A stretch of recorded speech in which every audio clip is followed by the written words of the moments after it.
اعوذ باللہ من الشیطان الرجیم بسم اللہ الرحمن الرحیم۔ السلام علیکم ورحمۃ اللہ وبرکاتہ۔ امید کرتی ہوں کہ آپ سب ماشاءاللہ خیر و عافیت سے ہوں گے۔ اللہ سبحانہ تعالیٰ آپ سب کو خوش رکھے، خیر و آباد رکھے۔ تو آج ہم نماز کی سنتوں کے بیان کے اوپر بات کریں گے، یعنی تعلیم الاسلام پر مبنی نماز کی سنتوں کا بیان۔ سوال ہے، نماز کی سنتوں سے کیا مراد ہے؟ جواب ہے، جو چیزیں نماز میں حضور اکرم صلی اللہ علیہ وآلہ وسلم سے ثابت ہوئی ہیں لیکن ان کی تاکید فرض اور واجب کے برابر ثابت نہیں ہوئی، انہیں سنت کہتے ہیں۔ ان چیزوں میں سے کوئی چیز اگر بھولے سے چھوٹ جائے تو نہ نماز ٹوٹتی ہے، نہ سجدہ سہو واجب ہوتا ہے، نہ گناہ ہوتا ہے، اور قصداً چھوڑ دینے سے نماز تو نہیں ٹوٹتی اور نہ سجدہ سہو واجب ہوتا ہے، لیکن چھوڑنے والا ملامت کا مستحق ہوتا ہے، کیونکہ جان بوجھ کر کسی بھی سنت کو چھوڑنا گناہ ہے۔ آگے سوال ہے، نماز میں کتنی سنتیں ہیں؟ جواب ہے، نماز میں 21 سنتیں ہیں، یعنی 21 سنتیں ہیں۔ نمبر 1، تکبیر تحریمہ کہنے سے پہلے دونوں ہاتھ کانوں تک اٹھانا۔ نمبر 2، دونوں ہاتھوں کی انگلیاں اپنے حال پر کھلی اور قبلہ رخ رکھنا۔ نمبر 3، تکبیر کہتے وقت سر کو نہ جھکانا۔ نمبر 4، امام کا تکبیر تحریمہ اور ایک رکن سے دوسرے میں جانے کی تمام تکبیریں بقدر حاجت بلند آواز سے کہنا۔ نمبر 5، سیدھے ہاتھ کو بائیں ہاتھ پر ناف سے یعنی بیلی بٹن سے اوپر باندھنا، نیچے نہیں۔ اب اس کے بارے میں اختلاف ہے، تو جس کا دل جیسے مانتا ہے ویسے کر لے۔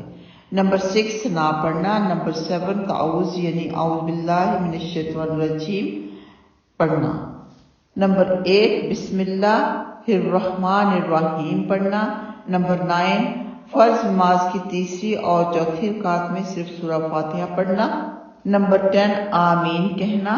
نمبر 11، ثنا اور تعوذ اور بسم اللہ اور آمین سب کو آہستہ پڑھنا۔ نمبر 12، سنت کے موافق قرأت کرنا، یعنی جس نماز میں جس قدر قرآن مجید پڑھنا سنت ہے اس کے موافق پڑھنا۔ نمبر 13، رکوع اور سجدے میں 3 بار تسبیح پڑھنا، یعنی سبحان ربی الاعلیٰ کہنا، سجدہ میں سبحان ربی الاعلیٰ اور رکوع میں سبحان ربی العظیم 3 بار یا 5 بار یا 7 بار کہنا۔ نمبر 14، رکوع میں سر اور پیٹھ کو ایک سیدھ میں برابر رکھنا اور دونوں ہاتھوں کی انگلیوں سے گھٹنوں کو پکڑ لینا۔ نمبر 15، قوما میں امام کا سمع اللہ لمن حمدہ اور مقتدی کا ربنا لک الحمد کہنا، اور منفرد کا تسمیع اور تحمید دونوں کہنا۔ یعنی اگر آپ جماعت کے ساتھ نہیں پڑھ رہے ہیں، اکیلے فردن کوئی پڑھ رہا ہے تو دونوں ہی کہنا ہے، سمع اللہ لمن حمدہ ربنا لک الحمد، بلکہ آگے کہنا اور بھی چاہیے، حمدن کثیرا طیبا مبارکا فیہ۔ اس کے بارے میں صحیح بخاری کی حدیث ہے کہ 23 سے زیادہ فرشتے اس کو لے جانے میں جلدی کر رہے تھے، یعنی اتنا فرشتوں کو زیادہ پسند آیا تھا۔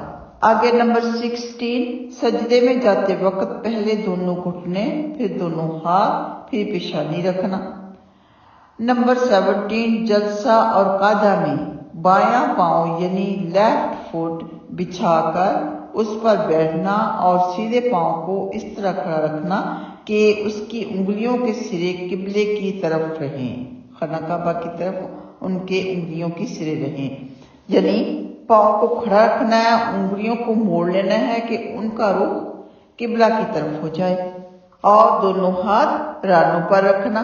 تو یہاں بھی اختلاف ہے، گھٹنوں پر رکھنا زیادہ مستحب ہے، لیکن کیونکہ اختلاف ہے تو دونوں ہی جائز ہوں گے، جیسے مرضی کوئی کر لے۔ آگے نمبر 18، تشہد میں اشہد اللہ الہ الا اللہ پر کلمہ کی انگلی سے اشارہ کرنا۔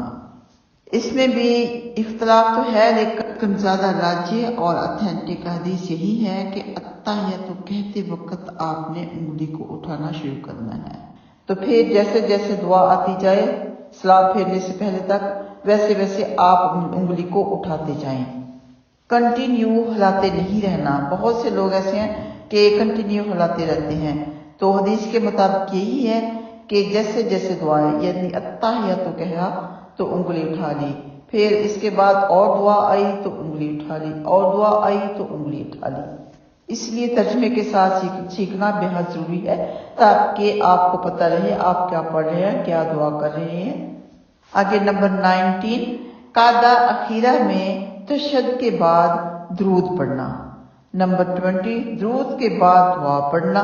دعائیں جتنی بھی آپ کو آتی ہیں ساری پڑھ لیں، جتنی مرضی لمبی لمبی دعائیں پڑھ لیں اس کے بعد۔ نمبر 21، پہلے دائیں طرف پھر بائیں طرف سلام پھیرنا، یعنی پہلے رائٹ شولڈر کی طرف اچھی طرح سے گردن کو موڑ کے سلام پھیرے، پھر لیفٹ شولڈر کی طرف اچھی طرح سے گردن موڑ کے سلام پھیرے۔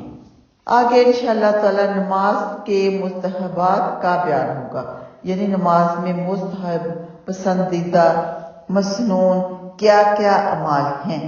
اللہ سبحانہ وتعالی ہم سب کو صحیح نماز پڑھنے کی توفیق عطا فرمائے، آمین یا رب العالمین۔ السلام علیکم ورحمۃ اللہ وبرکاتہ۔